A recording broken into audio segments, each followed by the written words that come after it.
We're going to have a...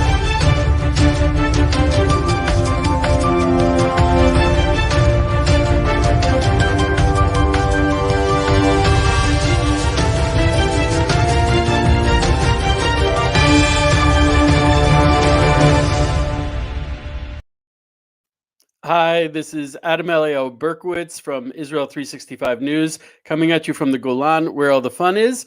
Today, I'm going to have a very dear friend, a very special man named Doron Kedar. Doron has a very special personal story, and more importantly, he's going to be telling us about the location of the first and second temples and where the third temple is going to be. There's a lot of controversy about that. There's a lot of fake news, and we're here to tell the truth about where the first and second temples really were. So my friend Doron Kedar, Doron, are we talking to you? Is everything technically okay? As far as I can tell, I can hear you, and if you can hear me, we're good to go. Thank God. We're doing this one on the fly. That's right. So Doron, tell me a little bit about yourself, especially your connection with Israel and how you came to Israel. Well, I was actually born and raised in Israel. I'm a tzabar, as we say in Israel, or a sabra, you guys call it, the Americans. And my parents were actually not from the Jewish people. My dad was a Christian Zionist who fought in World War II and had a real passion and a zeal for the people of Israel, to support Israel. He actually even lied about his age in order to fight in the war effort to defend the Jewish people. And so that was something that carried over in his professional life after the war was over. He told you that was his intention when he went to fight in World War II? Yeah. Oh yeah. Wow. Oh, yeah. That was astounding. He was 15 years old and lied about his age so he could get into the Navy. Most people lie to get cigarettes or something like that at that age. I know, right? That's pretty astounding. Yeah. And I think, again, we ended up split up, and I ended up in foster care. So I didn't get to hear too much, but everything's kind of pieced together from speaking to other family members throughout the years. And what I understand, and something I remember as a young child, my father was very, very defensive of the Jewish people. He would constantly raise me up with this mindset of, we stand up for the Jewish people. We're here to defend them, to fight for them. And that's something that's been ingrained in me. And I think it's part of what made me into this warrior guy, where, my focus has been security, defense, and all that, because there's something in being a protector, defender, that's kind of part of my DNA, even from my childhood, that was passed on through my father. For example, when my father was a young boy, a really young boy, and his father used to spar with the heavyweights in Washington, D.C. That's where he grew up. And so my father wanted to impress his dad, my grandfather. And so he came home all roughed up one day, and his father said, "Hey, what happened? Did you get in a fight?" And he goes, "Yeah." He says, "But don't worry, I won." He goes, "That's great. That's wonderful. But who'd you fight?" And he goes, "Oh, it's nothing. Don't worry about it." And he says, "Well, who was it?" He goes, "Oh, it's the rabbi's kid down the street."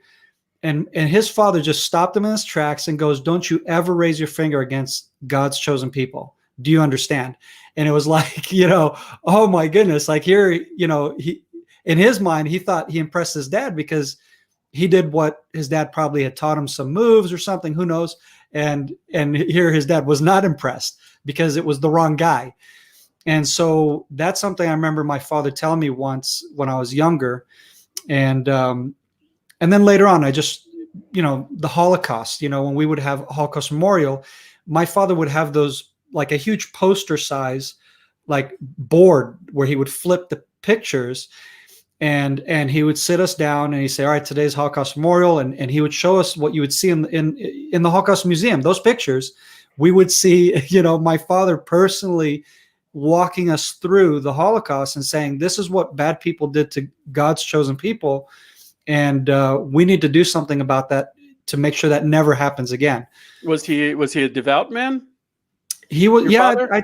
he was devout Christian, and he was also very much into Judaism, and he even wrote a book about his research as a Christian, researching the Jewish history, I guess, or background to the Christian faith that he was very much connected to or drawn to in his research. So you grew up in Israel as a Christian.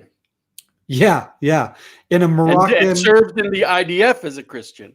yeah. And in a combat unit. In a combat unit, yes. Wow. During the Gaza days when we were still in Gaza.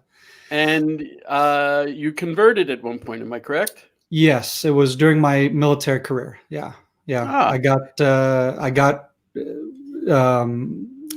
They sent me a request to say, hey, if you want to go to this course, it's a conversion course, but really it's the first phase is learning about Israel, learning about it was more like, the development of the nation, touring different parts of the country and getting to know the land, which I was like, look, I already know this country. I grew up here. You were born here, yeah.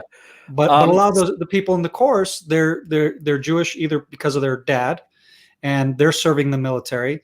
And for them, they're coming also from abroad, a lot of them. So for them, it was to connect them really to the course. So it was all inclusive in the sense of trying to meet most of the people that are coming to the course. And, so you embody a very unique and strong connection between the Jewish, I don't even want to say the Jewish people, the Jewish people of today, and the Christian people. Yeah, like a bridge. Yeah, for sure. I want to point out yesterday we merited speaking to your brother-in-law, John Enerson. Mm-hmm. And I think he's fantastic. I think you and him together, running Cry for Zion. Cry for Zion is, on one hand, fighting for Jewish rights on the Temple Mount, but on the other hand, 2 years ago, you ran this amazing, it was really, for me, it was transformational conference about connecting Christians to the Temple Mount. Mm-hmm. And you're not trying to convert Christians. You're not trying to I think if anything, you're trying to expose them to a new aspect of their belief that actually was already there. Correct. Okay, so it's education. Exactly, it's education. My personal goal, first of all, when it comes to faith, I don't want to convert anybody to my worldview per se, because to me, faith is a personal thing, right? But I would say, because like we talked a little bit about my background, I recognize the gaps within the Christian worldview and the understanding of Scripture that was written by, and I'm assuming John probably even talked about this, is written by Jews, right? A lot of the New Testament, these are Jewish people, Jewish characters, and they're talking from a Jewish perspective. And as a Christian who speaks French or Chinese or American English or British, etc., you're reading translations of that viewpoint that comes from a Jewish viewpoint in Jerusalem, right? In Second Temple period. So you have a lot of loss in translation, because unlike Judaism, where you study the Torah and you go to the Beit Knesset, you read the Torah in Hebrew. You don't read it in your translations, right? Although there are translations, but that's for convenience sake that you do on your own. You're not going to do Aliyah LaTorah, as far as I know. I haven't seen it. Aliyah LaTorah in the native language of the foreign country you're in. I've actually seen that. It's a little bit. You have. Yeah, it's unusual, but it's not orthodoxy, right? No. Okay. And actually, I remember and the same with Islam, right? I mean, the same with Islam, But so Christians have, this is their weak point, is that they don't know their own Scripture because they read a translation of it. And so what we're doing really is just reverse engineering, so to speak, of what they have written, translated, and putting it into the right context. That's really what we're trying to do. And then what that does, when you read a lot of the different passages that are in the New Testament with the right context, and specifically talk about the temple is very important. It's emphasized very strongly in the New Testament, and very strongly for Jesus and for his disciples. And so for Christians not to be interested in the temple is a sad reality of today, because of those years of disconnection and loss in translation. Just Well, to even- clarify, the Christian scripture was not written in Hebrew. It was written in well, it could have been Aramaic, it could have been Greek, Latin. I mean, these translations, these mistranslations could be also mistranslated into the Hebrew because the original, unlike the Hebrew scripture, which was written That is originally in different. Hebrew. Yes, Yeah. but not exclusively. So, for example, the Gospels, some of them could have been written in Hebrew or Aramaic, but most of like Paul's writings, for example, would have been in the Greek world's language that he's speaking to, because he's actually speaking to non-Jews and communicating actually Jewish concepts to non-Jews. So then it's trying to understand, what is this guy trying to say in trying to borrow words from the Roman world to communicate a Hebrew message. And so you have that as well. So yeah, but that's true. I mean, it is different than that as well, but more or less the main foundation is the same, is that it's Jewish ideas, and that really the foundation for all those ideas is the Torah, is the prophets, is the writings. And so that, of course, they're preserved in the absolute Jewish context, of course. It's Let's funny talk that temple.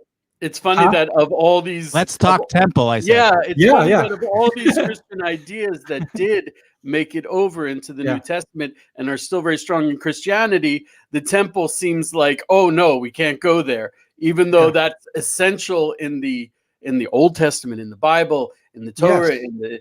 and yet it got lost in Christianity. I remember That's one why. What I just said there, actually, that's right, the why. right, Part of the why. Part of the why. got lost in translation. Part of the why. Yeah. But a little more than that. But Yeah. one of the things that astounded me about the conference you ran, it's Mhm. really, I mean, I'm still revving on the conference now, 2 years later. Josh was even there. Yeah. Was that Even. you based the conference from what I thought was an absurd point. You said you wanted to dispel the myth that the temples stood on the Temple Mount. And as a Jew, I'm like, where else would they be? Pittsburgh? Right. You know, Yeah, it seemed totally Hey! absurd to me. Don't start with Pittsburgh. Josh is from Pittsburgh. He's got to stand Okay. up for it. But they didn't have the temple there, Josh. No, there are temples. Okay. It reminds me of when the Indian premier came to Israel, and he was taken around by the prime minister of Israel to the old city, and he kept talking about the Kotel, the Western Wall, and the temple that was the second temple that stood behind it. And he's talking about the temple. And finally, the Indian premier says, I don't know why you keep talking about this temple. We have thousands of temples. What's with this temple that you keep talking about? So I thought, See, that's a perfect point, by the way. See, people understand certain topics from their worldview. And again, Judaism has preserved these topics, right, within the family of Israel.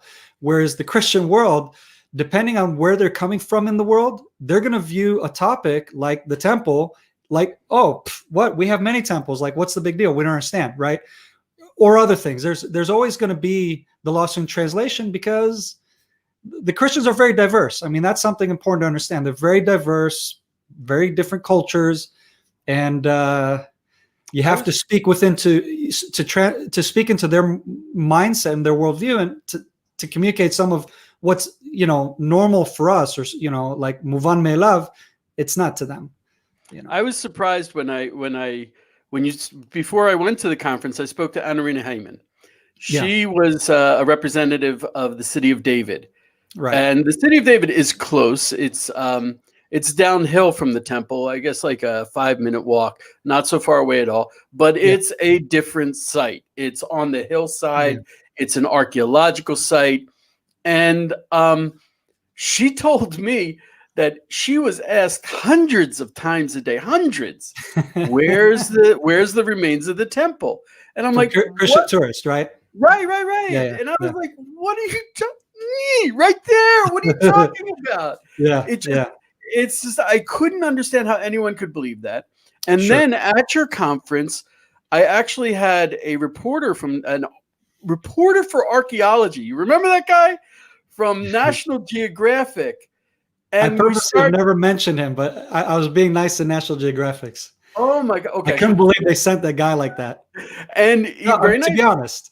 But since But you he, mentioned him, yeah, but you're he the bad said guy. to me, he said to me this line that I've since heard many, many times, which is, Yeah. "There's never been any real archaeology on the Temple Mount," No. meaning there's no proof, which was an Yeah. astounding thing for me to hear. Yeah. And you might make a really stretched case to say he's technically correct, Yeah. but No archaeological excavations, not archaeology. There's no right. no I mean, where they excavations. go up and they make Sure. the digs, where the grid make the grid and everything. Sure. No, there hasn't been that, and there are very clear and obvious reasons why. And it's not Correct. because Israel will not let it. So Correct. let's jump into it. Where were the Jewish temples? Yeah. So the Jewish temples, I mean, really, I'm not the guy to ask because I'm not an expert on archaeology, and I'll be the first to say that. I think that's important to point out that neither myself nor John within Cry for Zion are experts, but we have spoken to some of the most well-known experts in the world when it comes to the Temple Mount and archaeology. I've met personally and had a personal tour with Mr. Dan Bahat. Okay. I'm assuming he knows his stuff. I'll venture to say that. Some people might dispute that or want to dispute that because they have some other guy that they might think is a better, scholar or what have you. But Dan Bahat has been a leading professor in the study of Jerusalem, written books on it that are peer reviewed. Okay. I mean, he's an expert. And let me tell you, the few hours I spent with him, my mind is still trying to process the information because it's like the guy's a walking computer. And that's where, these people, they live it. They don't it's not just a hobby to them. Like a lot of the people that we run into online, it seems like it's a hobby to them. Right. And so he's not. The picture I saw of him, he's not wearing a kippah on his head. He's not religious, gentleman. No, so he doesn't have a religious agenda. No, exactly. That's the other thing. And that's the thing that's funny to me, right? If somebody, because that's the thing is people always say, well, there's an agenda. Everybody has an agenda, and I understand that somewhat. I like to think I don't have an agenda because I really am in search for truth. That's my personal beef, in this. There's not. I don't lose anything if the temple's in the city of David. It doesn't. I don't lose sleep about it. It's not going to reorient my life. It's not going to. It's not going to shake me, honestly. If we found archaeological proof today, right now as we speak, I will gladly go with the evidence because to me the evidence is what you go by. It's not that I have a religious hang up that I'm hanging on to. Like, no, this is where Israel says it is. I'm going with all the people of Israel, and if this Titanic's going down, we're going to go down together. On the one hand, I would say I am like that as far as ideally speaking, but as far as the research that we put out and what we look for as far as research wise, I'm not afraid to overturn every stone because I'm afraid to be disproved of that. Because at the same time, my viewpoint is I'm going with Israel wherever Israel's going, as far as the collective whole, and I'm with Am Yisrael and Ba'eshu B'Mayim, so to speak.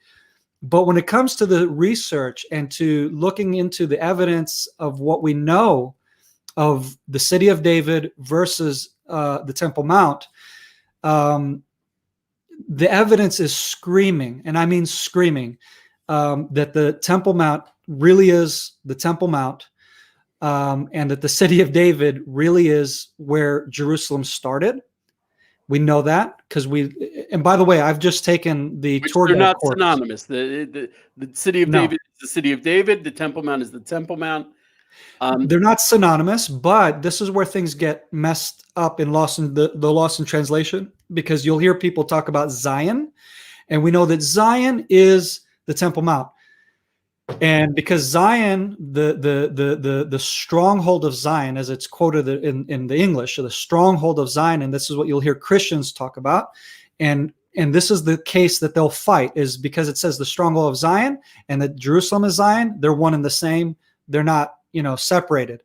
Now we know archaeologically and geographically, they're on the same mountain slope, and it's like this. Okay, whoop, here we go. Here's the mountain slope, right? It starts. There you go. That's good. And it like Mount Zion's at the top, right? And it goes down into the thumb, which is City of David. It's like a long thumb, right? To understand the simplicity of what the mountain's like. So it's the same mountain, and City of David is part of the slope that comes out of Mount Zion / Mount Moriah, right? So it's the same mountain. It's just that here in the middle, they're kind of cut off by a dip in the mountain, right? So you have a physical separation from the two locations, and in the City of David, or the Jebusite city, started in the mountain slope that comes off of Mount Zion. It starts there. David conquers it, and then later moves up the mountain to build Solomon's temple years later. Can we take a look at the map? Can you just describe that on the map that we have? So let's look at this map. Okay, so this is a map that I've put up as far as discussing what the theory is that's out there that says that the temple has to be in the City of David because of, okay, this is according to Robert Cornuck, which is not exclusively his theory. He's actually piggybacking off of a theory that came before him by Ernest Martin. So he's just following Ernest Martin's opinion, and I'm assuming he's also adding some of his own research that he's done. And you'll notice that in this picture, you have in the green is it to the right of the screen of the audience as well? Is that right? Yes. Yeah, it's to the right. I'm assuming. Is the same. So to the right of your screen, or the green box, that's the 500 square cubits, right? That we talk, that's mentioned, by the way, in Jewish writings and the Mishnah and so on and so forth, right? This is where a lot of the Christian world kind of falls off, because they don't read Jewish writings so much, and when they do, they get lost because they don't understand that basically, why would you discuss only the 500 cubits and not the extensions, right? Well, how come they're not talking about the Hasmonean extension? How come they're not talking about Herod's extension of the Temple Mount Plaza, which, if you pay attention to the figure, the green figure on the right, surrounded by it is a huge courtyard with an expanded courtyard. And so I just mentioned the two additions that were added to the original 500 square cubits, right? So that's what we have. Now, to your left, the proposed, if you move over the 500 square cubits, the proposed location of Cornuck's temple is in the City of David, which you can clearly see if you were to move the 500 square cubits alone, not the expansions of the Hasmoneans and not the expansion of Herod. You end up with a kind of a big problem. The temple, and you notice the Gihon Spring there is also pointed out, because they're really big about the water source. Okay, so here we have it right on the water source, plenty of water to serve the temple, like the people like to argue. But here's the thing: archaeologically speaking, we found nothing to support this opinion. And I was just mentioning earlier that I'm taking the tour guide course this year.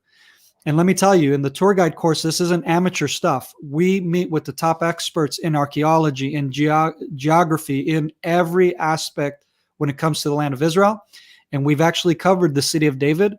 And I asked them about the theory, by the way. I made a little bit of a fool of myself, because the guy looked at me like, what kind of stupid question is that? And I said, well, some people ask it. So, lemana sarat safek, and he just was like, no, it couldn't be. We haven't found anything to support that. So no. Right. Even if hasn't been any archaeology in situ on the Temple Mount, there has been loads of archaeology in the City of David. And if there had been a temple there, they would have found something. And they haven't. Yeah. This map that you put up is not the mainstream Jewish Orthodox view of, meaning it's more or less correct, but that Right. green is a little bit north, meaning usually they place the Dome of the Rock in the center of that box and not. Yes. There's an opinion like this, but this is a minority Yeah. opinion when it comes to where the 500 cubits are. Yeah, Joshua, that's a perfect point that you just raised, because I think what people need to understand is within the Jewish world, first of all, yes, there is a dispute, and you just mentioned that. Yes, there is a dispute, not to the location of the Temple Mount, but to the minutia of how do you orient the 500 square cubits within the plaza, correct? Correct. Nobody that I know of has said this 500 square cubits needs to be dramatically moved over, although I've seen one opinion that does, and we discussed this actually when we covered the city of David, that throws it over like in between that gorge area there. There Right. was a mistaken opinion. Like one opinion.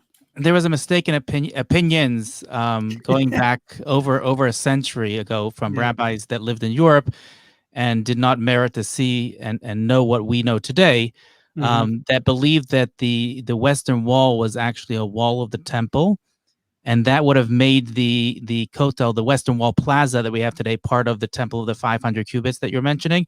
It is almost completely rejected. There are very few people that actually abide by this, and those people that do, they would have to go and purify themselves in a ritual bath and take off their shoes before they went to the Kotel Plaza. It's almost not done. I mean, today it's understood that that is a retaining wall of Herod, and that is not a wall of the temple. Yeah. So I'm going to So we're ask looking at 90% agreement that it's up on the Temple Mount, right? I mean, I can fairly say that based on what I've researched. 90%, 100%. Yeah. Okay, So thanks. So I have a kind of unpleasant question. Yeah, sure. Okay?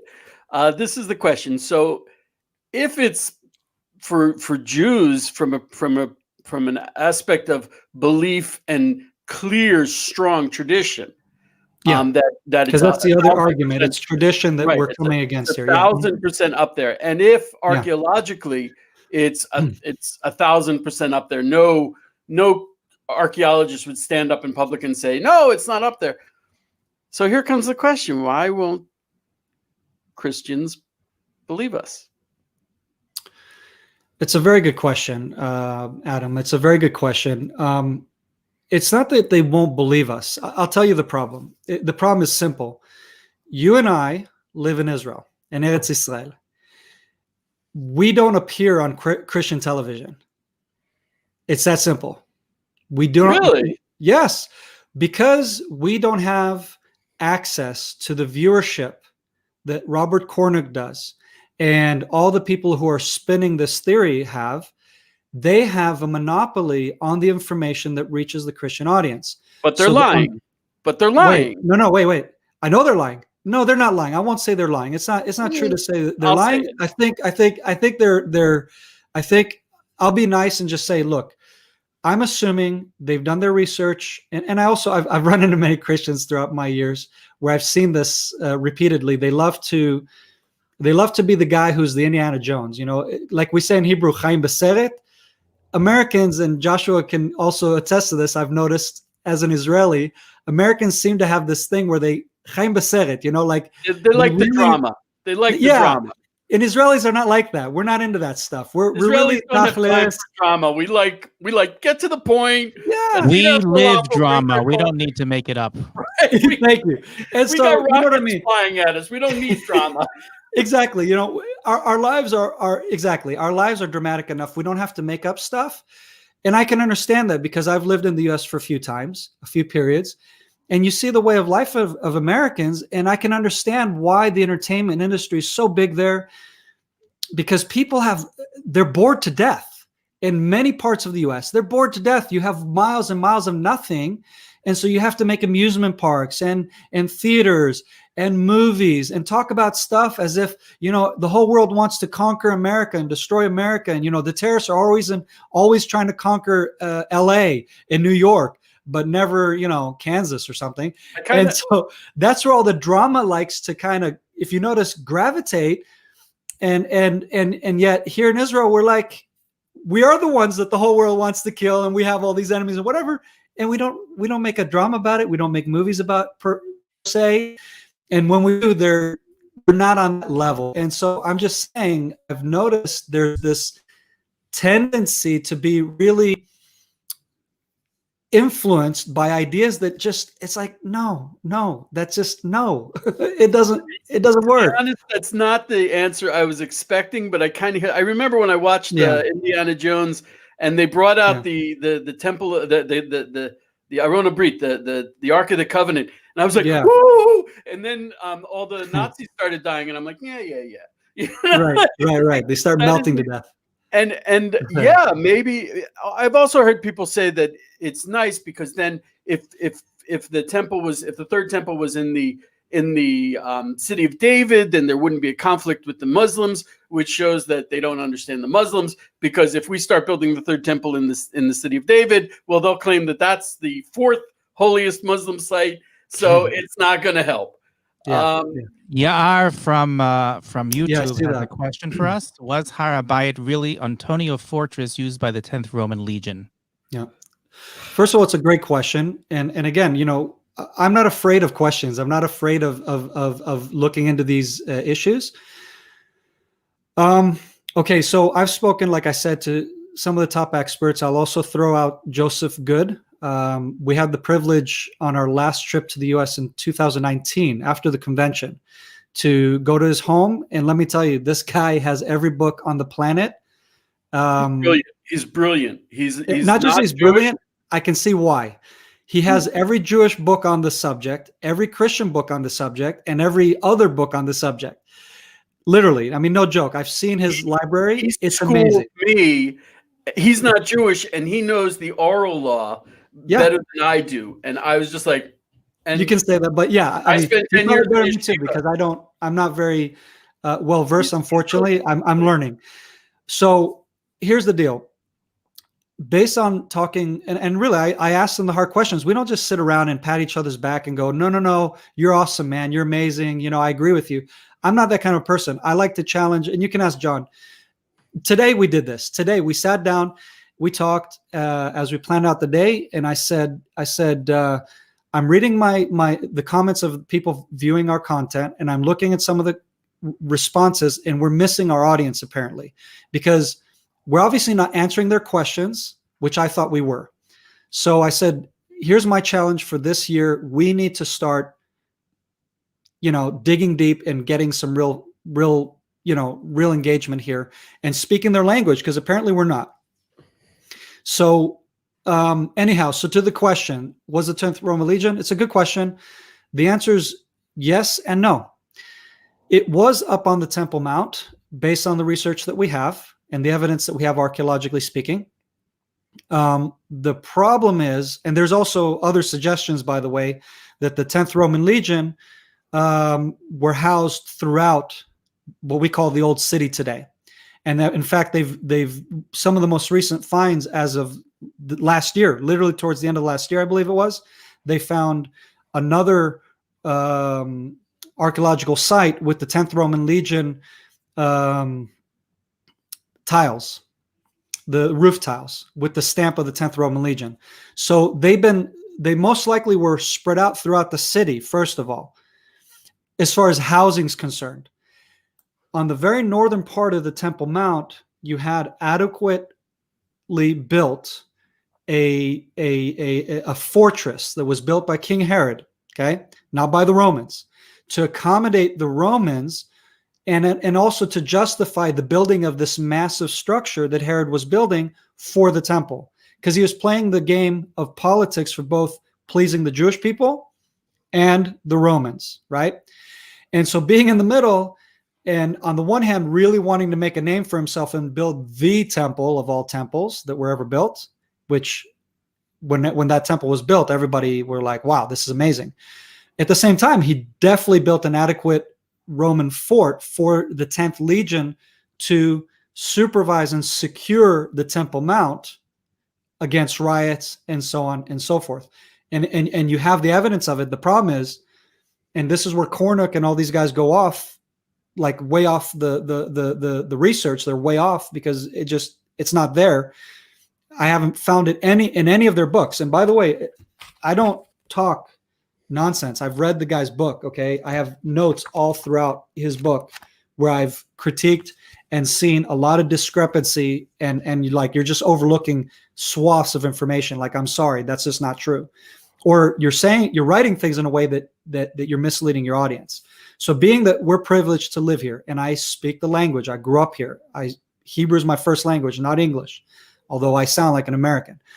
And so I have the privilege to be able to siphon through the information in the Hebrew and with the local guys and look at the evidence daily, not fly by night, do an expedition, as they call it, and go back to Colorado and play golf. Sorry, that's not what I do. I spent years of my life researching this, looking at the evidence, and they don't mention that the fort was destroyed. It was razed to the ground according to the Jewish wars of Josephus. He records it, and he records it beautifully. Like, anybody who understands military and tactical movement, you can play it out in your mind beautifully. He really paints a perfect picture. And what happens is they destroy the fort, raise it to the ground so they can access the Temple Mount.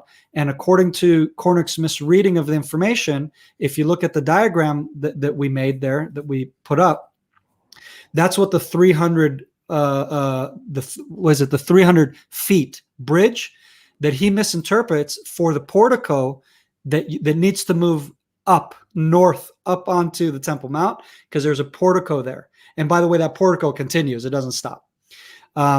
So anyhow, it's just part of the connecting piece there that connected and allowed access to the Temple Mount. And here's a quick question for the people who think that I'm out there, because I know, your guys' Christian audience, they really think what we're discussing right now, like we're just trying to hide and defend our Jewish traditions and all this stuff. It couldn't be farther from the truth. I know Mr. Cornick says this and makes that claim. He doesn't understand Jewish tradition, first of all. I'll say that. Not in the same extent as I can say I do. And he doesn't understand that in Judaism, and you guys can correct me if I'm wrong, because you both studied rabbinics, right? There's nothing wrong with asking questions. You question everything. Is that right?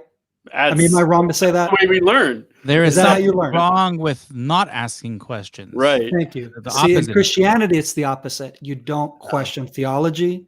You don't question the creeds. You don't question the Trinity. You don't question anything. You just take it as this is what we believe, and if you don't believe this, you're going to hell. Because this is how the church, in the early stages, okay, when it was, and I'm mainly referring to the Roman Catholic Church, when it institutionalized itself, and in order to gain ground, it was through fear and an intimidation. And unfortunately, that still plagues the Christian world. I'm not saying that they're fearful, especially not evangelicals or Protestants. They broke away from that, but they still have that part of their heritage that they don't recognize, that actually you're the one who's afraid of your traditions. That's the irony. I don't think again, my interaction with Judaism, it's the opposite. Judaism's not afraid to ask questions. And that's what shocked me. I thought, wow, because when you ask Christians, their misconceived idea and what they're told is actually it's Jews who are afraid to ask questions. They're all about their tradition and they won't let go of it. So we have a point here from Facebook from Vicky Petros that says we do question. That's why we have the Holy Spirit. Please do not go there. I'm not sure if you want to question. That's why we have the Holy Spirit. Please do not go there. Okay. I think I understand where you're talking about, Vicky, because I've seen some of your comments in the past and trying to defend some attacks against you on my page. I actually recall. So no, that's not what I'm going at. What I'm saying is, and you need to understand this, what I'm doing, I'm not trying to attack Christianity, first of all. What I'm doing is I'm literally giving you the historic understanding of pointing out what happened historically, how things developed, why you as a Christian believe what you believe today, why Jews believe what they believe today. Because you know what? Judaism, and I'll throw this out here too, I'm not just going to throw mud at the Christian world. I'll throw mud right back and say, you know what? Judaism misunderstands Christianity miserably as well. Oh my gosh, yes. Oh As my well. gosh. You know Horrible. why? Adam, do you have a New Testament in your home?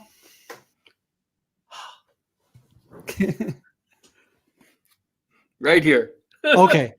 Joshua, do you? No, sir. Okay, thank you. I have tried to read it many times and have never managed. Exactly. Okay, now most Orthodox Jews, halachically, are not, they're forbidden from having a New Testament. Am I mistaken on Probably that? true. Probably Yeah. true. Okay. Now, what does that do? That creates ignorance for you as a Jew when trying to interpret what a Christian's saying, right? Because Dude, you I never read grew what up they, in America, you never and, read what they and I wrote. know nothing about Christianity. It's embarrassing. And it's the same with Christians. They don't know anything about Judaism because to understand Judaism, you can't Google it. You can't Google it. Right. You have Right. to go to a Bet Midrash. You have to study under a rabbi or someone learned who understands halacha, and they need to explain and discuss and go into all the intricacies and what do we mean by this? What do we mean? It's not that simple. It's not something you just pull off a I shelf. think, to be honest, I think Judaism one-on-one. There isn't something like that. that's the reason why I've never succeeded in reading the New Testament. I just don't have the context. So Yeah. I start reading it and I'm like, what is this? And I can't read it. So a funny story about me about questioning. I was brought up in the Orthodox Jewish world, where in a yeshiva environment where you're studying rabbinics, as you put it, one is encouraged to question, and not only is encouraged to question, but if you're able to stump the rabbi, you're like the prize pupil of the class. Like if you can ask a question that the rabbi cannot answer, like on the spot, you're the guy. Like you're the genius, and everybody's trying to do that. They're trying to stump the rabbi. And then I did my bachelor's through a yeshiva program, and then I went into a secular university for grad school, and I found out very quickly that professors do not share this this view of wanting to be stumped in class. And it didn't take me very long to figure out that they did not appreciate the fact that I was trying to ask questions and to contradict what they were saying. So in contrast to you, I actually studied Christian theology. I went to a Bible school, and let me tell you something. The Bible school I went to, first of all, is the reason why I'm where I'm at today, because they were the ones that were, my professors at least, were the bold ones that said, question everything. And I remember one professor, one guy, he was amazing guy, one of the smartest guys in the school, but he wasn't a slick talker like a lot of the other guys. And so, he didn't get the limelight.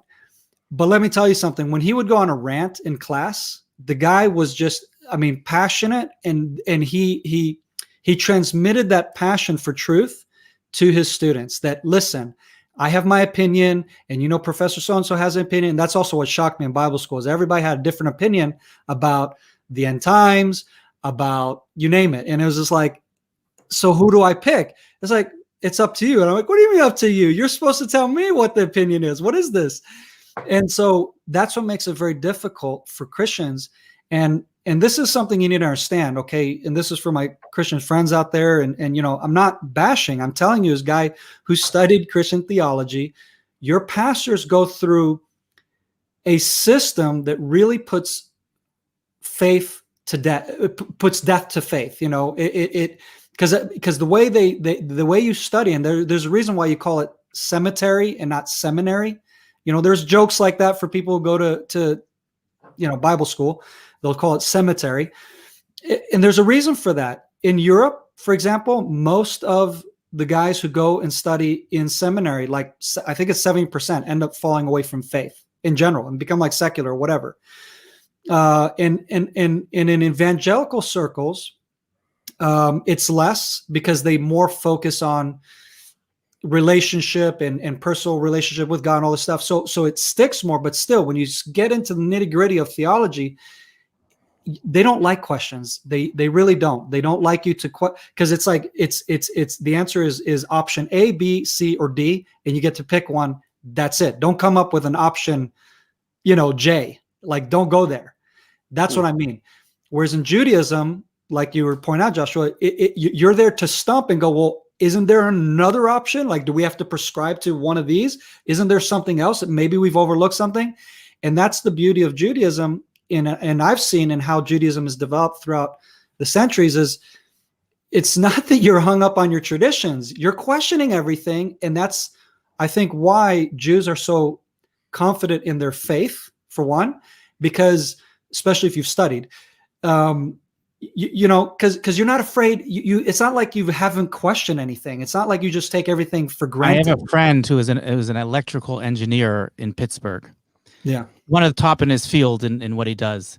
And he had a course that he took from Boeing. The ones that make the Boeing engines for airplanes came in, and they taught a course. And he went to speak to this master engineer who was giving the class afterwards. And he was asking about whether, this guy used to go around the world. He gave this course, he used to travel for Boeing all around the world, teaching engineers around the world. And he said, well, have you ever been to Israel? And the guy started to chuckle. So he said, what do you mean? Like, why are you chuckling? So he said, Israel was different. I've been all around the world. I've been to dozens and dozens of countries and taught this course.